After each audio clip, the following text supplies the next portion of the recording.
Hi guys! Welcome to Marigondon. Paakyat na po kami guys, papuntang Marigondon. So, titignan namin kung ano po yung mga history ng Kibyang Caves. Ayan na guys, medyo malapit na kami sa Kibyang Tunnel. So, nakikita nyo yung mga rider na yan. So, tama pala yung sinabi nila na almost nagpupunta dito mga rider or biker. So, siguro napakaganda yung lugar guys. Yan po, yun na sundan po namin is isa din po yan sa mga rider na papunta din po ng Kibyang Tunnel. Malapit na kami guys sa Kibyang Tunnel. So, parang ano din pala, parang Mindoro din pala, marami din palang bundok dito sa Marigondon, Cavite. Yan guys.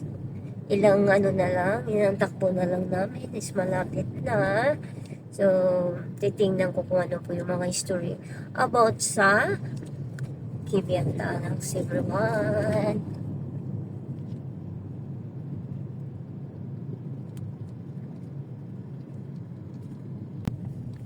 And guys, alalay lang sa pag-drive, medyo paakyat na siya. So, ano patirik din pala yung patakbo dito. So, kailangan dandahan din. Guys. Yan. Yung mga puno is nakaatake po siya sa daan.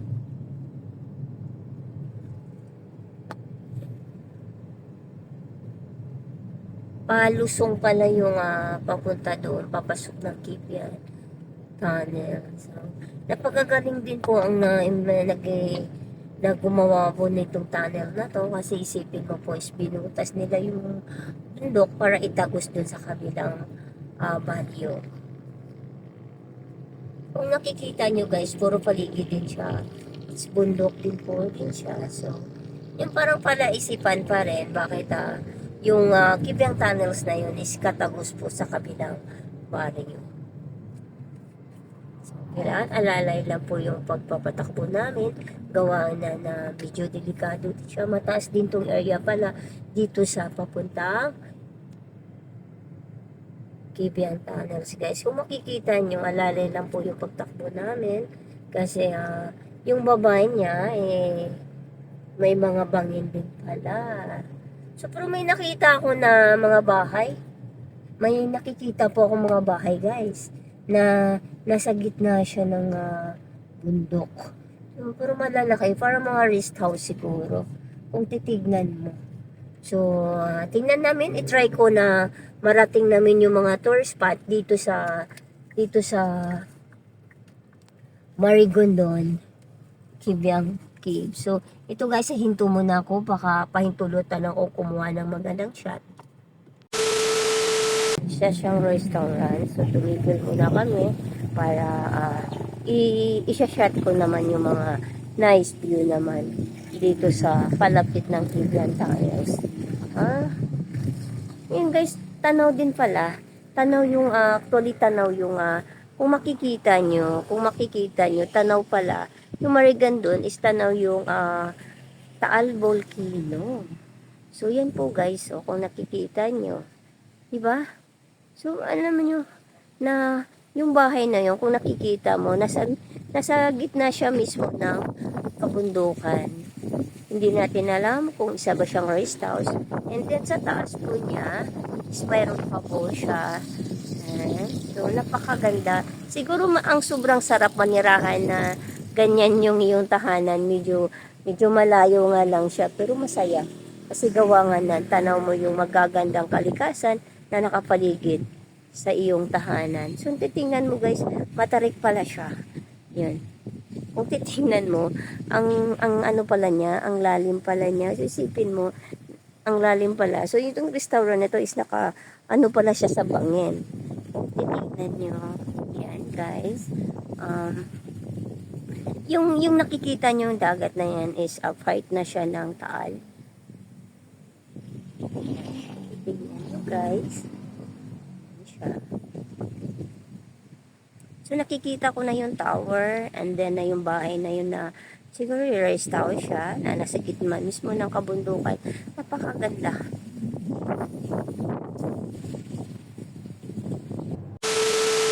Ayan.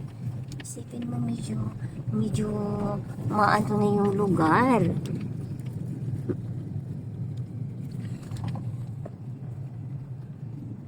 Nakapaligid din pala yung mga bundok dito sa Marigondon Place.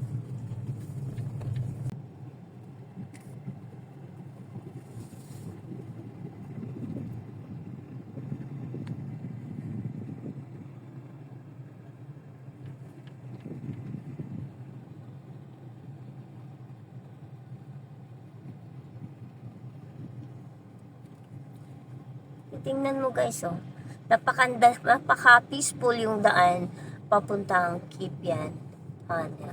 So, ang sarap siguro mamungkay dito. Gawa nga ng yung naninirahan ka dito is nakapaligid yung mga bundok. O, titignan nyo yan, guys. Diba? Nakapaligid siya lahat. So, and then may nakita akong kabahayan mismo sa gitna ng bundok. Siguro, pero ang medyo napaisip din ako, paano kaya yung kanilang pamumuhay na nasa gitna sila ng kabundukan. Ayan. So, ayan po, titingnan nyo guys.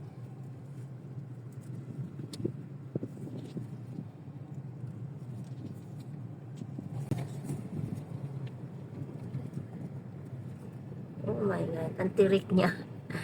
Ayan. So, hindi din pala kailangan maingat din pala yung papatakbo, gawa niyang puro paakyat.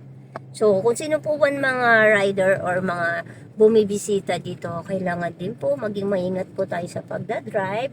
Gawa nga na yung daan din po is pasigsag din siya. So, kailangan pa rin nating may ingat mga tourist, mga nagtutourist dito or biker or motorcycle na o nakakotse na maakyat dito. Kasi medyo mataas po yung lugar. Kung makikita nyo guys. So, safe din pala siya kasi mayroon palang checkpoint dito ng ating gobyerno. Mga mabubuti nating mga kapulisan. So, yan. Napakaganda din guys. Yung lugar na to. Kung titignan nyo. Tahimik, nakapaligid sa'yo lahat yung kabundukan. Tapos pagdating sa dulo, nandun po yung pasyalan ng pinagmamalaki ng Marigondon, kung hindi Kipian, Tanya. So, titignan nyo guys. Talagang mapapahanga ka rin sa ganda ng ating kalikasan.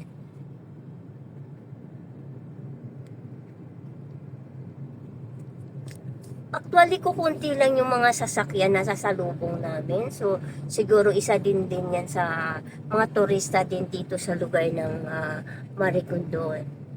So, wala akong nakikita dito na mga maliliit na mga sasakyan, kundi mga biker or na mga rider na pumapanik.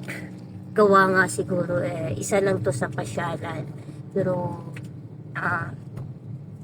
may napansin ako isang tricycle, isang jeep na paakyat. Siguro is magkukuha ng kanilang mga produkto na ibababa din nila sa kanilang mga biker. Yan sila, mga biker po yan. Ayun po yung sinasabi ko, mga biker. Isipin mo, nagbabike lang talaga sila. Puro palusong po yung way dito. So medyo mahirap. Pero kung gugustuhin mo talaga, kasi nagbabike lang sila, kung gugustuhin mo talaga na maparating mo yung napakagandang lugar dito sa Marigondon, is kakayanin kahit ganito po yung kanilang daan. May nakita po kaming mga unggoy. Tingnan nyo. So isibihin talagang nananatili pa rin yung kagandahan ng kalikasan kasi may mga unggoy dito. So, parang nakakatakot bumaba. Gustuin ko mang bumaba. Mamaya po, itong ugali po ang behavior ng isang unggoy. Ang behavior po ng isang monkey is, once na may makikita silang mga gamit, pwede po nila yung kukuhanin sa'yo. Na medyo, ayun pala, is Kaya naman pala is may mga unggoy dito, gawa nga ng yung kalikasan niya talaga is, ah, nauhubog pa rin siya na hindi naubuso ng tao. Kaya pala may unggoy. Sobrang gulat ko kasi may unggoy. So, yan. So, yun ang ibig sabihin na ipagmamalaki pa rin ng Pilipinas na nananatili pa rin na healthy yung ating mga kalikasan. Gawa yung unggoy is nandito pa rin naninirahan. No, dito ma'am, kasi sobrang napahanga din ako. Gawa nga ng, may nakita kaming unggoy doon. Hindi naman siya yung nananakit. Hindi naman po. Ganyan lang po talaga sila dito, ma'am. Mga wild po yan. Lumalabas po talaga sila sa kalsada. Napakaganda. Pero pinagbabawalan po pakainin. Kaso hindi naman po maiwasan. Hindi siya maiwasan.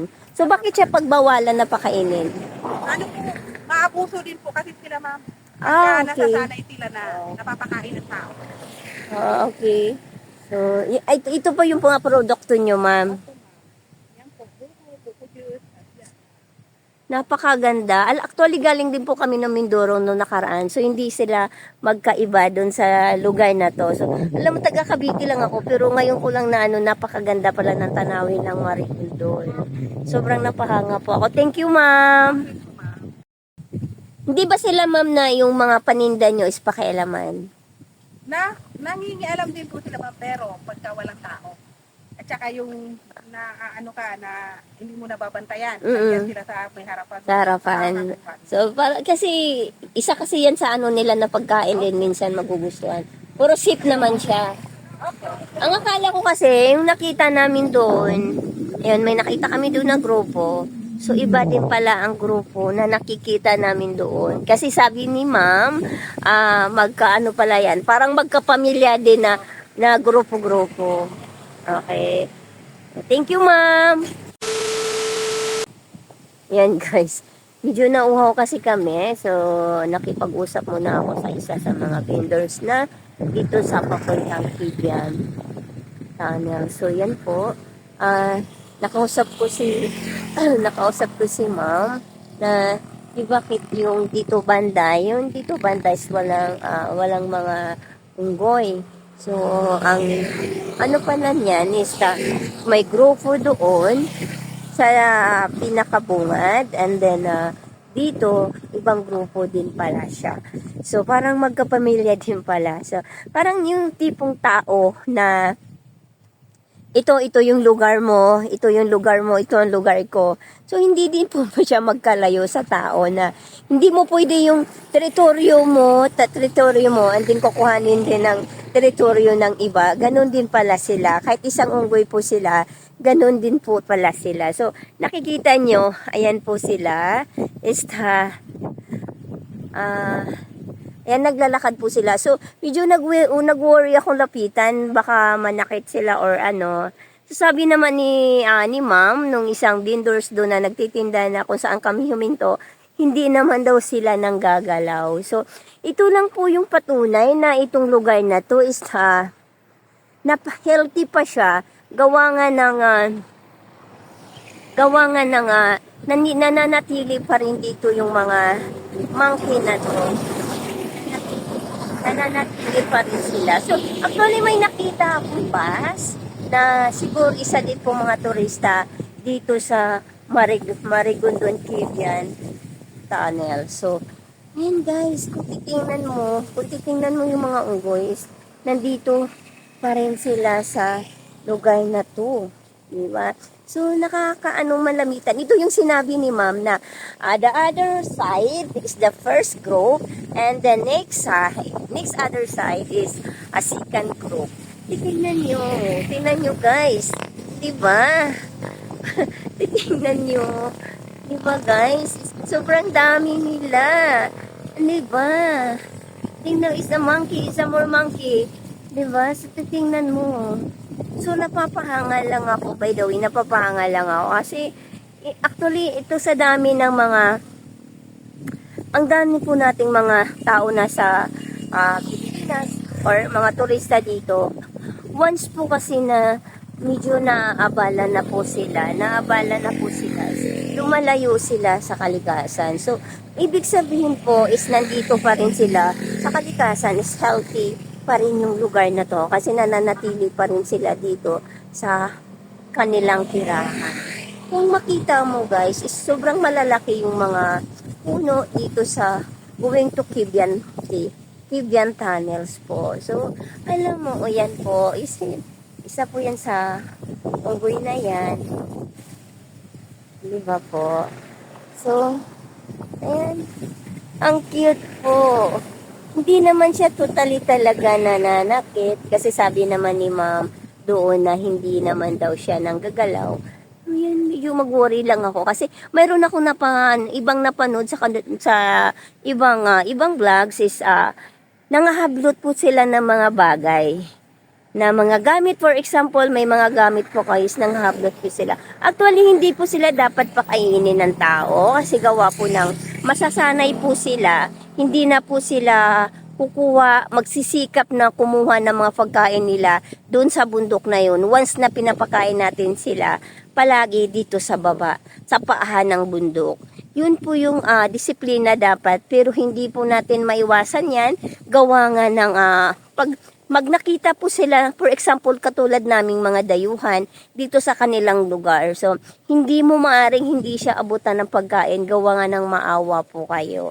So, yun po lang. Pero, ang tama po talagang proseso, hindi natin sila dapat inaabutan ng pagkain, gawa nga po na hindi sila magsusimikap na maghanap sa kabundukan ng pagkain kung lagi natin silang bibigyan ng pagkain dito sa paahan ng bundok.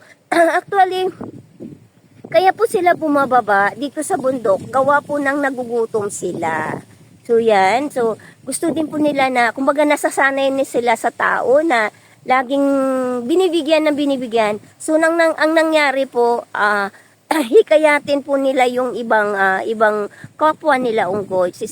Dumadami sila ng dumadami kasi po binibigyan po natin sila ng pagkain na hindi naman po dapat. Kasi gawa nga na hindi sila magsumikap na pumunta doon sa taas ng kabundukan dahil nga nandoon po talaga dapat ang kanilang tirahan. Pero dito, bumababa na po sila sa paahan ng bundok.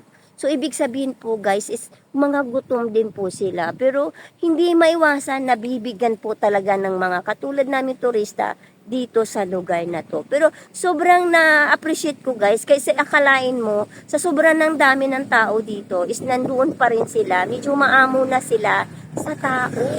Lumalapit na po sila pero totally hindi naman sila ng galaw. Ayan po guys.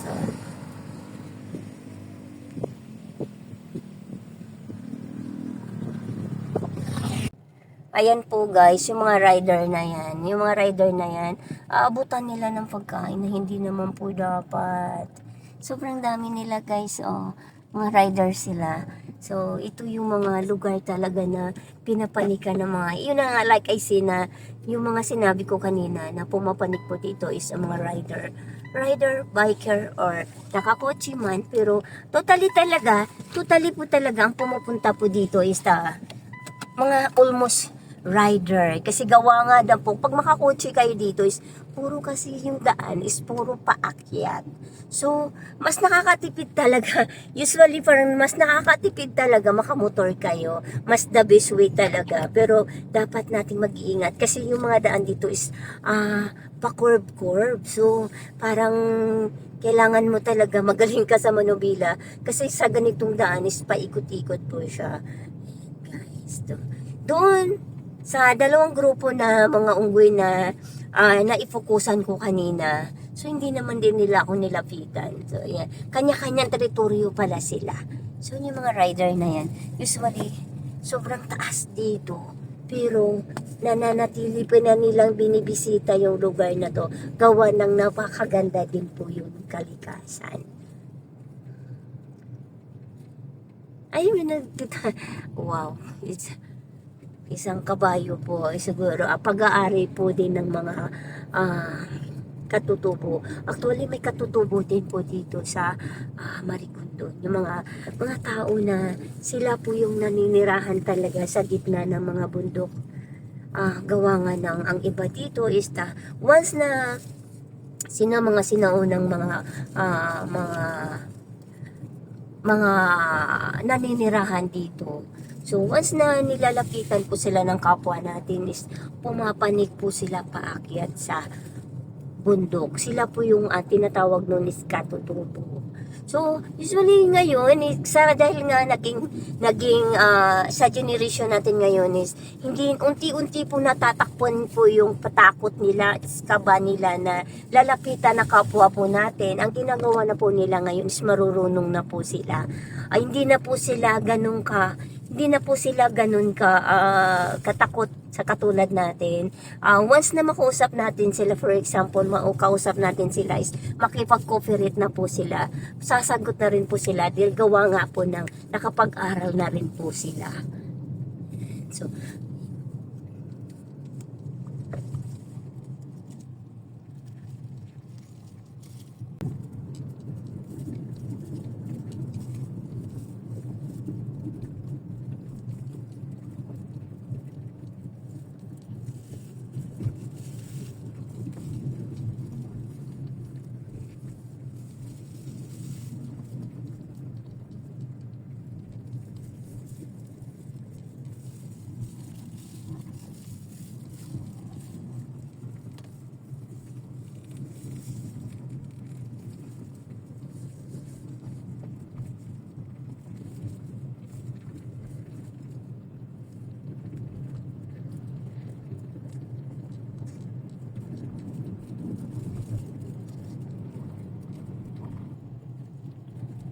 napakaganda gawa ng ating kalikasan. Ang galing talaga God gumawa ng ganitong kalikasan. Ganito po yung mga kalikasan na hindi po naabuso ng ating mga kapwa natin na tao. So nananatili po sila na napakagandang tanawin, tourist dito sa, once na mag-tourist kayo dito is makikita mo pa rin yung paligid na napakaluntian pa rin yung mga paligid. Kung titingnan nyo guys, pinapanatiling ganun siya kagaganda. So yan na ang Kibyang Tunnel. Alali. Ayan na po guys. Nandito na kami sa Kibyang Tunnel na pinagmamalaki ng Marigondon. So yun po siya guys. Napakaraming mga rider po dito. Yan. Sobrang ganda. Sobrang ganda po nila. So, i-try naming pasukin kasi parang mayroong way pa doon. So, makipag-usap muna ako kung pwedeng pumasok. By the way, kasi baka mamaya hindi natin alam na bawal pala hanggang dito lang pala kami. So, i-try ko rin po na makipag-usap dito kung pwede na dedirekso kami doon. By the way, pero mas maganda sa ilalim. So, dedirekso po kami. I-try po namin papuntang ilalim. So, nagsasign po sila. Di ko lang alam kung ano yung sinasign po nila. Kung papasok. Ayan. Welcome to Kibyang Tunnels. Guys, na pinagmamalaki ng Marigondon. Ito po yung tunnel guys na napakalawak. Ito ay naumpisahan po sila noong 2011 as na natatapos po siya noong 2014. Itong tunnel na to ay ilang years din tong binuo ng ating gobyerno sa Pilipinas. So sobrang ano pala niya, sobrang haba niya. Yan po guys. So kung titignan niyo, napakaganda. Hindi napakaganda tong tourist dito sa ating Pilipinas. Hi guys.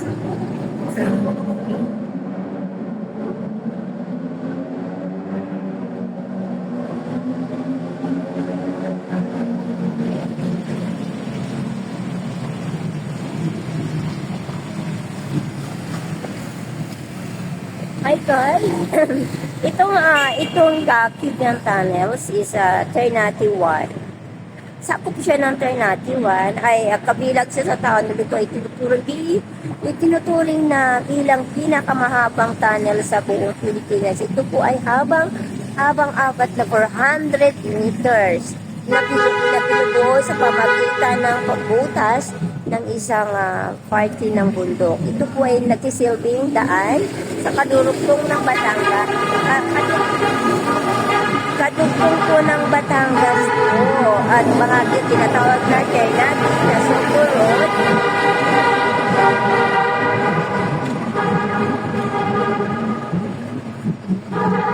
So medyo maingay guys. So, sobrang dami kasi. Ito ay nagsilbing daan sa pagdugtong ng Batangas na bahagi na tinuturing na Ternate na Soto Road. Nasimulan po ito nasimulan noong 2011 at natapos siya ng 2014. Bago man narating ang Indian Tunnel, pinadaanan.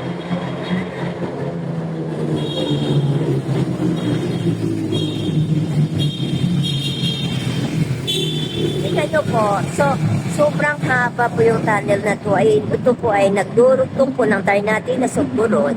Simula po nung binuhang tunnel noong 2011 ay matapos noong 2014 na bago man narating ang Indian Tunnel ay dadaanan mo na ang nagdulutang ng mga puno at nagnaga ng mga bundok katanaw na nasuko, maragundun. Kaya po paborito ito na pasyalan ng mga rider o biker. Ito pasyalan ng mga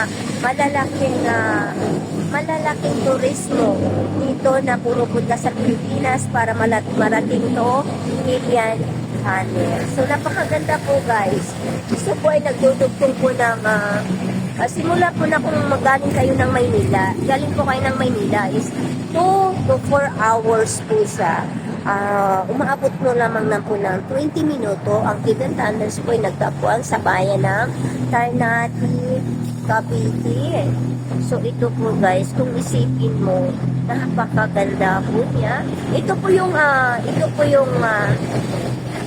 bundok na pinutas po. Titignan mo.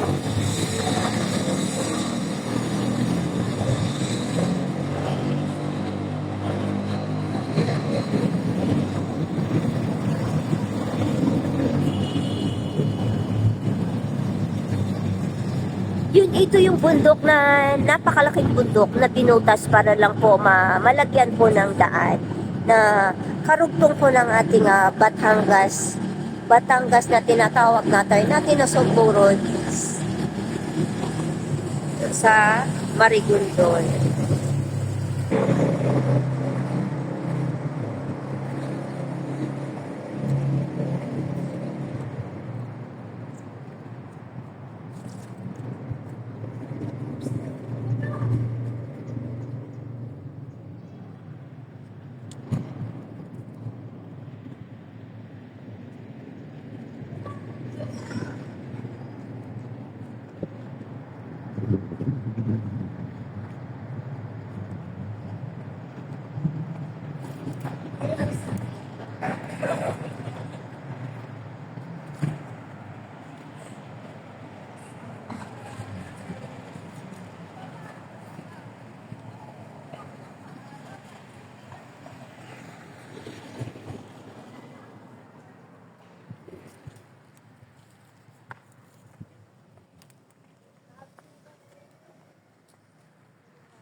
Ayan po sinasabi ko, guys, na yung napakalaking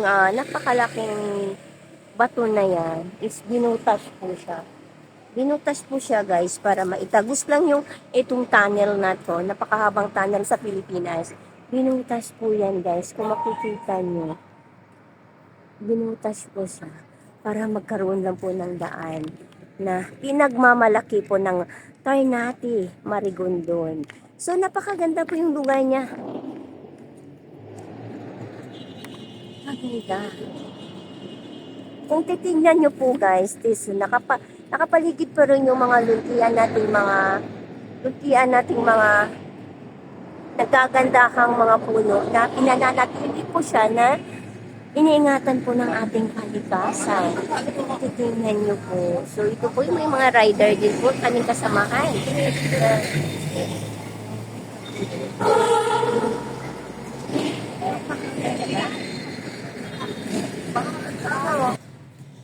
So, ayan po guys. Ito po yung paligid sa Kibyan.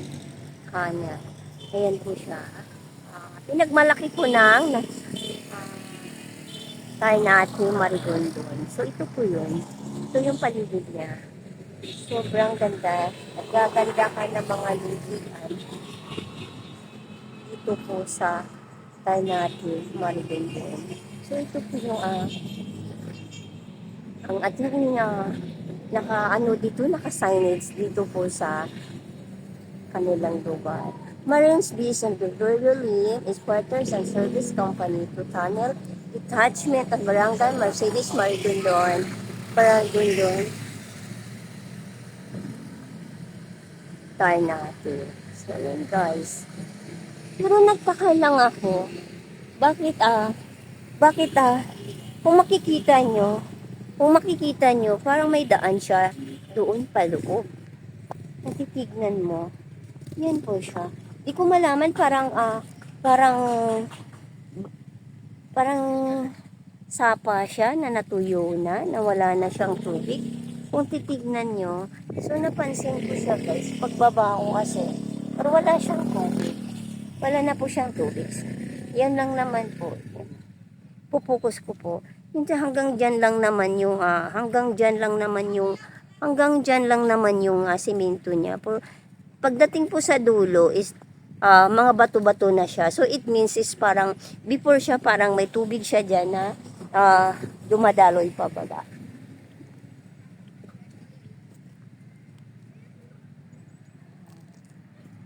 Kung titignan nyo, sobrang ganda ng kap mga puno na nanatiling napakaganda. At yung tunnel na yan, isipin mo na binutas siyang tunnel na yan na isang malaking bato na binutas para lang makagawa ng bigyan tunnel. Mayroon palang beach dito. Sobrang ganda. Ayan po. So, iyan po yung lugar. Isa din siya sa mga tour spot dito sa Ternate. Alam mo yung taga dito ako, pero hindi ko talaga siya naikot. Gawa nga ng siguro na busy din po ako noon sa trabaho. So, ito pala yung pinagmamalaki din na, isa sa pinagmamalaki din ng Marigondon, Ternate.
Tingnan nyo guys.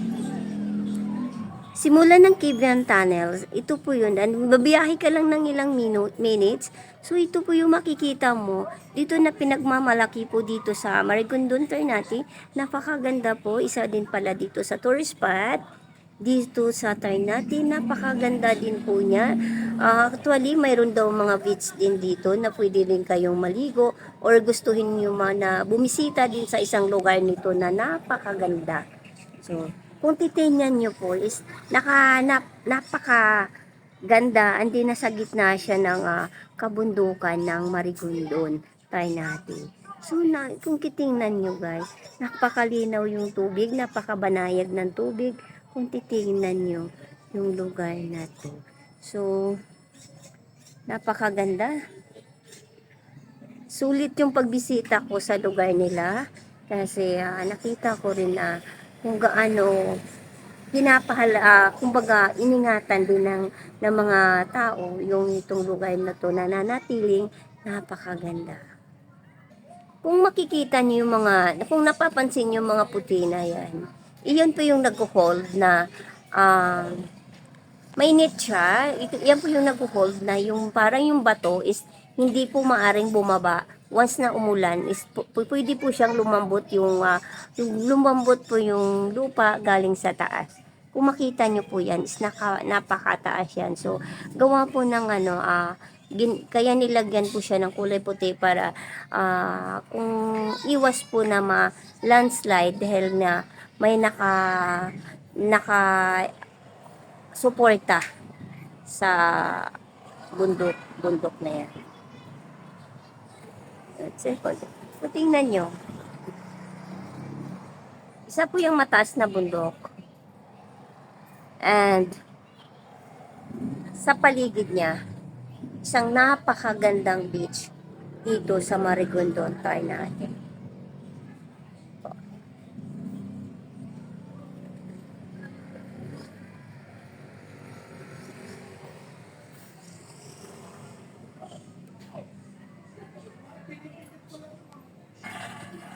Guys, look.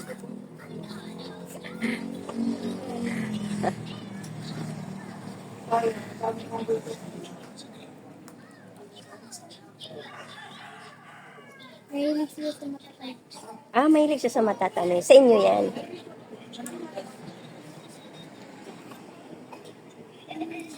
Guys, tinan mo. Yung saging ko, kinain po ng kambing. Ngayon lang ako nakakita yung kambing kumain ng saging na preto. Usually, kasi kinakain nila is damo. Dito saging na barbecue.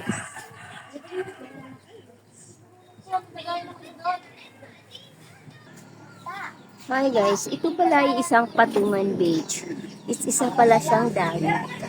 Dito matatagpuan lang din sa Kibian Tunnel.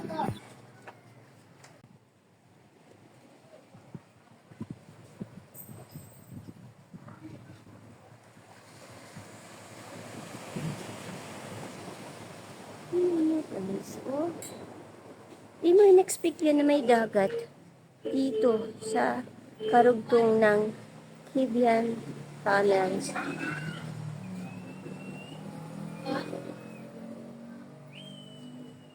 Titingnan nyo.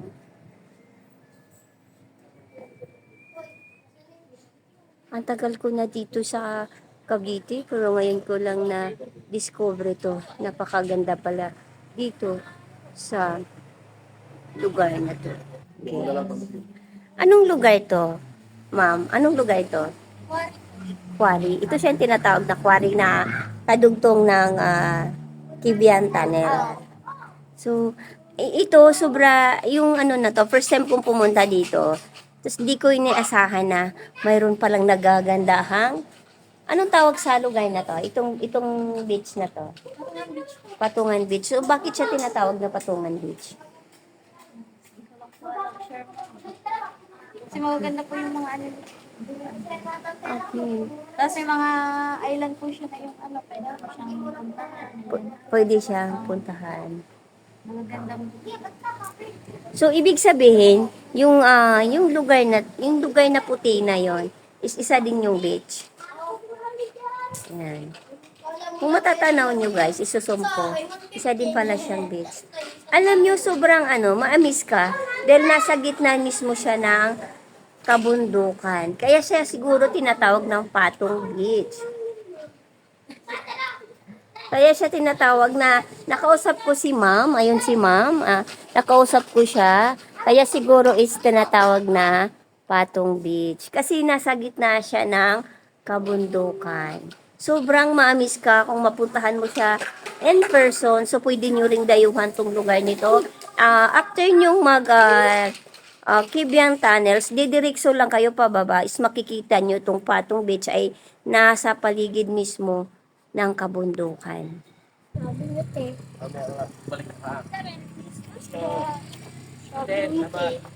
Kamindalo mo. Ha? Tayo! Tayo pag magkakarota! Ayan guys, pauwi na rin po kami. Galing dito sa Kibyang Tunnel na pinagbiyak na malaking bundok sa gitna ng bato para lang maitago sa Batangas. Ayan po guys. So, salamat po at nabisita namin ang napakagandang pinakamahabang tunnel dito po sa Pilipinas, kundi ang Kibyang Tunnels. Dito po matagtagpuan sa Ternate, Maringondon, Kawit, Cavite. So, nakita nyo guys, sobrang haba. Akong nakita nyo. So, yun na po.